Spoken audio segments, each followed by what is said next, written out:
This is part 2 of the beginning. It'll branch out to other characters after this. You were falling. It seemed so terribly unbelievable, but you were falling, and falling through the shadows, tumbling deeper into the darkness with every moment. It was as though the world itself had fallen apart all around you, leaving you with nothing. A void, a never-ending blackness, a bunch of big nothing. Tangled up blankets becoming caught on a root. Where'd that come from? Books flying and flapping about like paperback birds, knickknacks and little things vanishing in the shadows. Everything that you knew falling and falling and falling, until it was all gone. Darkness fell about you, but a flash of light caught your eye. Despite your utter confusion, you managed to grab it just as you crashed upon... Upon where? For a moment you were too stunned to see. The fall had not been too painful, but it had stunned you enough to leave you silent and aching. The darkness was suddenly gone, leaving you a spinning world around you. Everything blurred together, but soon you saw it clearly. A twilight sky full of purples and blues, stars twinkling here and there.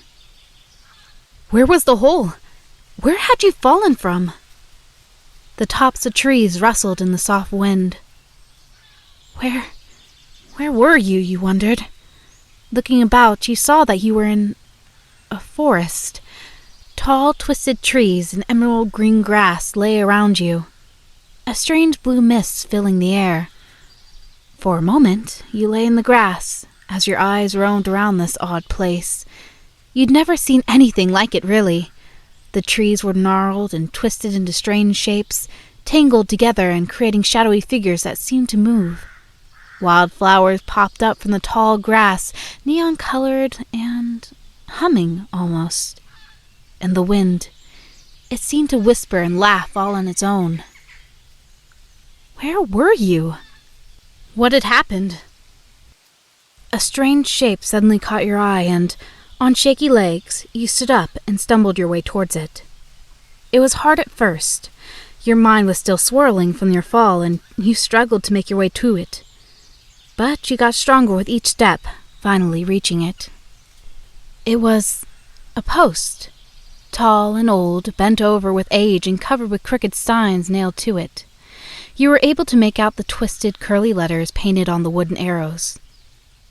Hatter's House, the Duchess's Manor, D&D Garden, the White Castle, White Manor, the Calling Caverns, the Wild Woods, the Wishing Well, and the Castle of Hearts. Gazing at the sign, a thought suddenly slipped its way into your mind. It was a strange thought, and you tried to brush it away, but you couldn't. It grew and grew until your head began to spin and ache in horrible, terrible, sick thought. You were in Wonderland. A sudden shock made you jump up and yelp. Looking down at your hand, you remembered the flashing thing you'd caught. It was your cell phone. The device was still full of static, buzzing and burning in your hand before it suddenly shut off. The black screen reflected your face, pale and frightened and full of fear. Wonderland. You were in Wonderland. And you had to get out. With no other choice, he thought back to the old story that you knew all so well. Perhaps, he thought, some of the characters could help you find your way home. The idea had you thinking back to the character you had chosen in the game, and, with no other option being presented, you were to find them. Turning back to the dark forest, you could make out several shadowy paths through the wispy blue fog around you. The air smelled strangely sweet as you turned back to the sign and picked your path. Who did you choose again?